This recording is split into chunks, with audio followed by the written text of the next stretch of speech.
Olá, boa tarde. Está começando o Jornal da Alerj, primeira edição, ao vivo, direto do plenário. Meu convidado de hoje é o deputado Rogério Lisboa. Boa tarde, deputado. Obrigado pela sua presença aqui no Jornal da Alerj. Eu que agradeço essa oportunidade de a gente poder falar um pouquinho do nosso trabalho aqui para a população do estado do Rio de Janeiro. Deputado, o senhor preside uma comissão especial de acompanhamento da lei de transparência e acesso à informação à população, né, deputado? Essa comissão tem se reunido e tem buscado bastante informação no TCE, no Ministério Público. Como é que está o andamento dessa comissão, deputado? Olha, é muito estimulante, porque desde 2009 tem uma lei federal que obriga a todo mundo que mexe com dinheiro público a pôr nos seus portais de transparência a execução daquilo, né, do dinheiro que tem gasto. E é importante que todas as prefeituras, todos os órgãos de Estado tenham isso muito bem publicado e com facilidade para as pessoas entenderem, né? Então a gente tem cobrado a todos que façam isso e temos cobrado também das empresas públicas que demonstrem seus planos de trabalho. Por exemplo, um problema que a gente percebe em todos os lugares e principalmente na Baixada Fluminense, a questão da falta de água. A SEDAI diz que tem um plano de investimento enorme, de algo em torno de 3 bilhões de reais. Então a gente fez aqui uma reunião e decidimos que convocasse o presidente da SEDAI para que ele explicasse isso. Essa reunião foi hoje pela manhã, né, deputado? Os senhores decidiram por 2 audiências públicas em 2 municípios da Baixada, não foi isso? Não, é um município da Baixada e uma região da capital, que é Bangu. Nova Iguaçu será uma das reuniões e a Zona Oeste, Bangu, será uma outra reunião. Essas audiências públicas vão ser feitas lá nesses locais, Lá né, nesses deputado? locais, porque assim, é de interesse total da população, quanto mais a gente aproximar a Alerj das pessoas, é melhor. Com certeza. Outra questão que foi decidida hoje nessa audiência pública é em relação aos taxistas, né, deputado? Uma lei municipal que está afetando a vida deles, não é isso? Tem uma lei municipal em que todo mundo que usa o pedágio tem até 2 horas para voltar. No caso da linha amarela, que é ida e volta, por exemplo. Exatamente. Agora, me parece, e eu acho que isso é fato, que os taxistas não estão tendo direito a essa lei. E a gente quer entender por quê, né? Se são, enfim, um usuário da via como qualquer outro. Então, a gente está querendo entender essa posição da linha amarela, né, da concessionária, e entender se a lei não está os atingindo, né?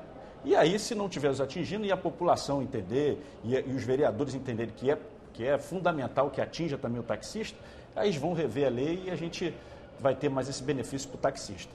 Deputado, vou pedir licença na nossa conversa um minutinho, que nós vamos ao plenário com a repórter Malva Abreu, que tem informações sobre os projetos na ordem do dia de hoje. Boa tarde, Malva. Boa tarde, Natália. Boa tarde a todos. Hoje os parlamentares vão analisar um projeto do deputado Dr. Giulianelli, que determina que os pacientes sejam sedados quando forem fazer biópsia para diagnóstico do câncer de próstata na rede pública de saúde do Estado. Deputado, hoje esse exame ainda é feito sem a sedação? Sim, boa tarde, os ouvintes da TV Alerj. Esse exame é feito, a tabela SUS não prevê o pagamento para os hospitais da sedação. Então, muitas vezes, quando não ocorre uma suplementação das prefeituras, esse exame é feito a frio. E são 18 estocadas, 18 espetadas, e que trazem uma dor muito grande para o paciente. O Dr. Drauzio Varela, ele tem um artigo publicado que ele fala em procedimento medieval. E isso é importante ser resolvido porque o câncer de próstata mata em torno de 13 mil brasileiros.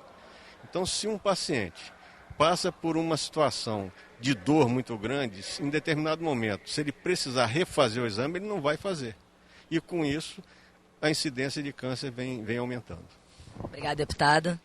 Natália, o projeto está em primeira discussão. Se for aprovado hoje, ainda retorna ao plenário para nova votação. Eu volto com você. Obrigada, Malva, pelas suas informações. Deputado, estamos de volta aqui na nossa conversa. O senhor também preside uma CPI que foi recém-instalada para discutir a questão dos autos de resistência no Estado, não é isso, deputado? Essa é uma CPI polêmica que tem, assim, às vezes as pessoas passam a sensação de que é contra o policial. Absolutamente não. A gente quer resguardar o policial, mas é um tema que precisa ser debatido porque não é possível a gente continuar com a lógica dessa guerra, desse confronto total, com essa política de guerra que leva a uma cultura da violência e da morte. A gente tem visto isso todos os dias nos jornais. Então, o que a gente quer é tentar um código de conduta para os policiais, né, envolvendo todas as instituições, para que a gente tenha, assim, uma ação mais efetiva da polícia, mas também com esse equilíbrio, né, na abordagem e de forma proporcional na reação à violência que ele Essa é ele uma enfrenta. característica das CPIs aqui da casa, né, deputado? Elas costumam ser propositivas. E essa é a ideia dessa CPI também, né? Totalmente propositivo. Não é caça às bruxas, muito pelo contrário.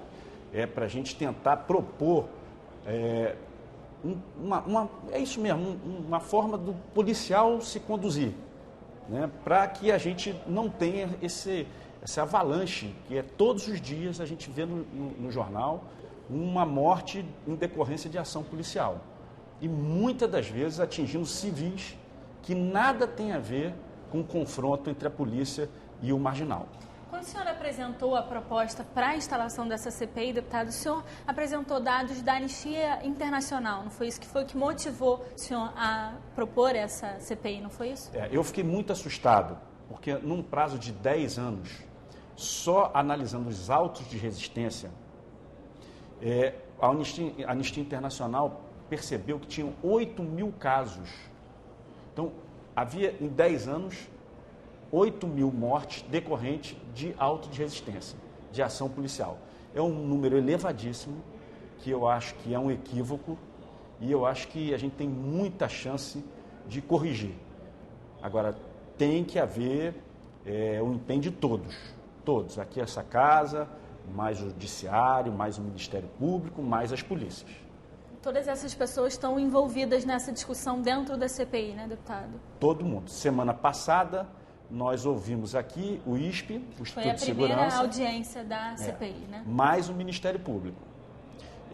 Agora, quinta-feira, nós vamos ouvir a Associação de Cabos e Soldados, vamos ouvir a própria Anistia Internacional e vamos ouvir o comando da Polícia Militar. Um amplo debate, vamos fazer esse debate exaustivamente e tenho certeza absoluta que nós vamos chegar a bom termo no final da CPI. Deputado, eu vou pedir licença mais uma vez na nossa conversa e eu vou voltar ao plenário com a repórter Malva Abreu, que vai falar para a gente sobre mais um projeto da ordem do dia de hoje. É com você, Malva.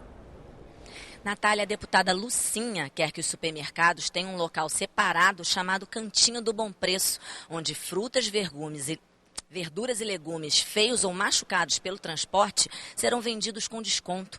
O projeto é uma forma de diminuir o desperdício de alimentos no estado, que hoje é muito grande. Se a proposta for aprovada, ainda retorna ao plenário para mais uma votação. Eu volto com você. Obrigada, Malva, mais uma vez pelas suas informações. Deputado, como o senhor disse um pouquinho antes da gente voltar ao plenário, na semana passada os senhores ouviram o Instituto de Segurança Pública do Estado. Eles apresentaram dados sobre essa questão dos autos de resistência e apresentaram números de que isso diminuiu no Estado no último ano, mas que pode voltar a crescer esse ano, não foi isso? Já voltou a crescer, já tem dados atuais que voltou a crescer. Agora, na verdade, a presidente do ISP, ela esteve aqui e ficou focada nas regiões de UPP. Né? Então, se a gente pegar e for deslocar essa mancha da criminalidade, por exemplo, quando você estabelece uma UPP, aquele grupo de marginais que estavam aqui, eles acabam se espalhando para outros lugares. E a gente pode ver, por exemplo, que esses autos de resistência explodiram em Cabo Frio. Cabo Frio e Macaé, né, foram os municípios mais afetados. Por quê? E Angra dos Reis. Né? Por quê? Porque houve esse movimento. Então, assim, a gente percebe que esses autos de resistência têm tudo a ver com essa política de segurança da guerra, que acaba, volto a dizer, atingindo não só no confronto o marginal, mas também o cidadão comum, cidadão trabalhador, crianças, que a gente precisa ter cuidado com essa reação e essa ação desproporcional da polícia na hora de reagir. Nos casos das unidades de polícia pacificadora, dos locais onde foram instalados, os dados do Instituto de Segurança Pública é que diminuiu mais da metade, né, o número de homicídios nesses locais. Diminuiu mais da metade, porém, se a gente for olhar em anos anteriores, isso está lá bem destacado, ela já vinha caindo. A gente estava num movimento de queda desses índices. Quando entrou as UPPs, elas só continuaram. Então, não é a partir da UPP que houve essa diminuição. Já havia uma queda muito antes, porque as UPPs a gente só pode avaliar a partir de 2008. Mas esses índices vinham caindo, de acordo com o próprio INSP, antes. Deputado, o senhor falou que vai ouvir a associação da PM também, né, deputado? De todos. O que o senhor, nessa próxima reunião, o que os senhores pretendem debater com a PM em relação a essa questão, deputado? Olha, primeiro a gente quer ouvir. A gente precisa ouvir todos os lados, né? Porque a associação de Cabo Soldado está na fronte de batalha. A gente quer entender como é a cabeça do policial nesse momento. A gente precisa entender do comandante da Polícia Militar que tipo de atitude a Polícia Militar vem tomando com esses casos. Eu acho que todo policial que acaba, infelizmente, em confronto, tendo a infelicidade de tirar a vida de alguém, independente de quem seja, ele precisa de um cuidado especial. A gente quer entender se a polícia tem feito isso, né? E a Anistia Internacional, a gente vai ouvir novamente os dados publicados pelo estudo deles.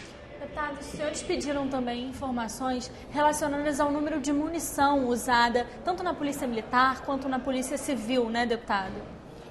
A gente tem assim, uma desconfiança que está havendo um número excessivo de uso de munição. Então, isso nós pedimos essa informação, a gente quer constatar se isso é verdade ou não, e se esse índice essa quantidade de munição, a gente dividido por batalhões, se ele acaba tendo alguma relação com o alto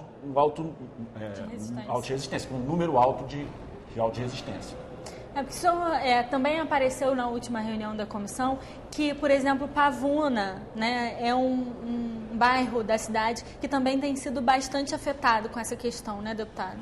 Muito, porque ali ficou quase que vamos dizer assim, um muro ali de proteção da Baixada Fluminense, em que praticamente toda essa turma que saiu das áreas ocupadas foram para lá, né? Então ali tem uma intensidade muito grande de armas e de tráfico e que a polícia está agindo, naturalmente está aumentando esse número de alta resistência. Deputado, vou pedir licença novamente ao senhor. Nós vamos ao plenário com a repórter Malva Abreu, que conversa agora com o deputado Luiz Paulo, que tem projetos na ordem do dia. Com você, Malva. Natália, o deputado Luiz Paulo tem duas propostas para gerar mais arrecadação para o Estado. São dois projetos de recuperação de créditos tributários inscritos na dívida ativa. Um facilita o pagamento do IPVA atrasado e o outro da taxa de incêndio. Deputado, o senhor pode explicar como vai funcionar isso para nós, por favor? Os dois projetos de lei, primeiro do IPVA, é de autoria da deputada Lucinha, eu e o deputado Zaqueu. E o segundo, da taxa de incêndio, é autoria da deputada Lucinha, com a minha companhia. Os dois projetos visam que o Estado melhore a sua arrecadação e também tire do contribuinte a pecha de devedor. Então, permite que aqueles que estão inscritos na dívida ativa ou não possam parcelar em até 12 vezes as suas dívidas, quer seja de IPVA, quer seja de taxa de incêndio, nos mesmos moldes que já aconteceu com o ICMS. ICMS foi outro prazo, porque os montantes são vultosos. Nesse caso específico, trata-se muito mais de pessoas físicas e de algumas pessoas jurídicas. Então, o parcelamento é menor, né? Mas é um crédito muito importante que regulariza a situação do devedor, mas também melhora a arrecadação do Estado, principalmente para 2016, que tem uma previsão muito ruim, e também para pagamento do 13º ainda esse ano. Obrigada, deputado. São 2 projetos importantes se pensarmos o momento de crise que nosso Estado vive. Eu volto com você, Natália. Obrigada, Malva, mais uma vez pela sua participação. Deputado, o senhor estava falando aqui da questão de como o comando da PM está tratando os casos de autos de resistência, como é que está sendo analisado. Mas os senhores também querem informações do Ministério Público, né, e da Justiça, de como é que esses casos estão sendo tratados quando chegam lá, né? Isso foi um debate que foi um pouco curto na última reunião. Se precisar, a gente convida mais uma vez, o Ministério Público já está à disposição. A gente quer entender como anda, assim que chega essa comunicação da Delegacia de Polícia ao Ministério Público, o que é feito e assim sucessivamente o que é feito no Judiciário. Isso tudo é importante para a gente entender como é tratado esses casos de autorresistência. Então, enfim, eu acho que esse é um amplo debate que a gente tem que fazer. Ainda estamos longe de poder dizer que vamos chegar num bom modelo, mas o caminho está aí, estamos no caminho. Deputado, quero agradecer muito a sua participação aqui no Jornal da Alerj.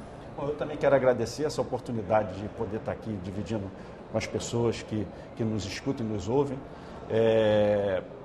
para que a gente possa ter cada dia mais essa participação, não só do governo, mas da própria população e de todas todo mundo que discute política, da sociedade civil organizada, que participe, né? Acho que essa é a função da Alerj, essa é a função do representante. A Comissão da Transparência e a CPI dos autos de resistência está aberta para ouvir as sugestões da população, né, deputado? Totalmente. Isso é que é importante.